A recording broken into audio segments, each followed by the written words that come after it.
High, আমার নাম সারা। আমি পড়াশোনা শেষ করছি। আমেরিকা থেকে স্নাতক করেছি আর এখানে বাস করছি। আর আপনি বললেন যে যিশু কখনোই নিজেকে ঈশ্বর দাবি করেননি।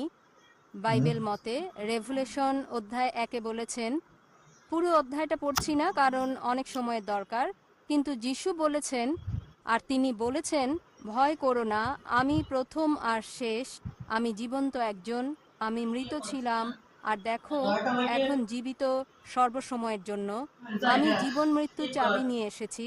তিনি আরো বললেন, আমি আলফা এবং ওমেগা, যে আছে, যে ছিল, যার আছে সর্বশক্তি।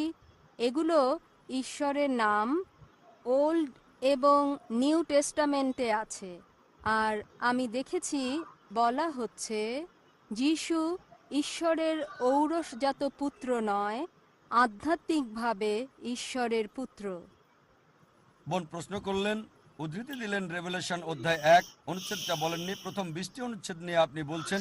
আর আলফা এবং ওমেগা অনুচ্ছেদ 11 রেভেলেশন অধ্যায় 1 অনুচ্ছেদ 11, যেখানে যীশু খ্রিস্ট ইসলাম বলেছেন আমি আলফা এবং ওমেগা। তাই আপনি বললেন যীশু খ্রিস্ট সাল্লাম বলেছেন আমি আলফা এবং ওমেগা, আমি প্রথম এবং আমি শেষ। আপনার মতে তিনি ঈশ্বর দাবি করেছেন। দেখেন, আমি বলেছি একটাও স্পষ্ট করে বলা বক্তব্য নেই, স্পষ্ট করে বলা একটা কথাও নেই পুরো বাইবেলে যেখানে যিশু সাল্লাম নিজে বলেছেন যে আমি ঈশ্বর, আমার উপাসনা করো। বলেননি। এখন আপনি বলছেন কারণ যিশু বলেছেন আমি আলফা এবং ওমেগা, এজন্য তিনি সর্বশক্তিমান ঈশ্বর। আলফা এবং ওমেগা দিয়ে কি বোঝাতে চান? আমি প্রথম এবং আমি শেষ কোন ক্ষেত্রে? আপনি কি বলতে চান যিশু খ্রিস্ট পৃথিবীতে প্রথম? না, তার জন্মের আগে তার মা পৃথিবীতে ছিলেন, অনেক নবী তার আগে এসেছেন, সুতরাং অবশ্যই তিনি প্রথম না, আবার শেষও না।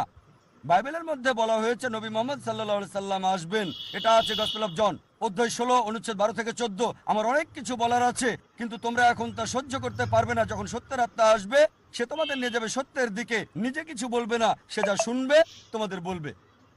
সে আমাকে সম্মানিত করবে, তোমাদের আসার পথ দেখাবে। নবী মোহাম্মদ সাল্লাম সম্পর্কে বলা হয়েছে। তাহলে কি বোঝানো হয়েছে আলফা এবং ওমেগা দিয়ে? এটা প্রথম এবং শেষ বোঝায়নি আক্ষরিকভাবে, কারণ অনেক মানুষই তার আগে এসেছিল এবং অনেক মানুষই তারপরে এসেছিল। ঈশ্বরের বিধান মতে এটা দিয়ে কি বোঝানো হয়েছে?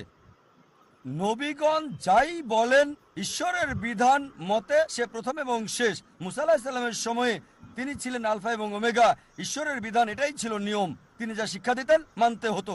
যীশু খ্রিস্টের সময়ে যীশু খ্রিস্ট সাল্লামের শিক্ষা ছিল আলফা এবং ওমেগা, সেটা মানা বাধ্যতামূলক ছিল। নবী মোহাম্মদ সাল্লাল্লাহু সাল্লামের সময় শিক্ষা ছিল আলফা এবং ওমেগা, এটা প্রথম এবং শেষ। এর মানে এই নয় তিনি ঈশ্বর দাবি করেছেন। এজন্য আমি বলেছি একটা স্পষ্ট কথাও নেই। যদি লিটারালি বলেন তিনি প্রথম এবং শেষ, আর যদি বাইবেল পড়েন বাইবেল এটা মানে না। অনেক মানুষের যীশু খ্রিস্ট ইসলামের আগে এসেছিল, তার জন্ম হয়েছিল মায়ের পেটে, আর অনেক মানুষই তারপরে এসেছিল। এজন্য বোন আমি বলেছি স্পষ্ট করে বলা একটা কথা। আশা করি উত্তরটা পেয়েছেন। প্রিয় দর্শক, বিখ্যাত ইসলামিক স্কলার ডক্টর জাকির নায়েকের প্রশ্নের উত্তর শুনে আপনাদের কাছে কেমন লাগলো আপনারা কমেন্টে তা জানাবেন। আজকের মতো এখানেই শেষ। ধন্যবাদ সবাইকে।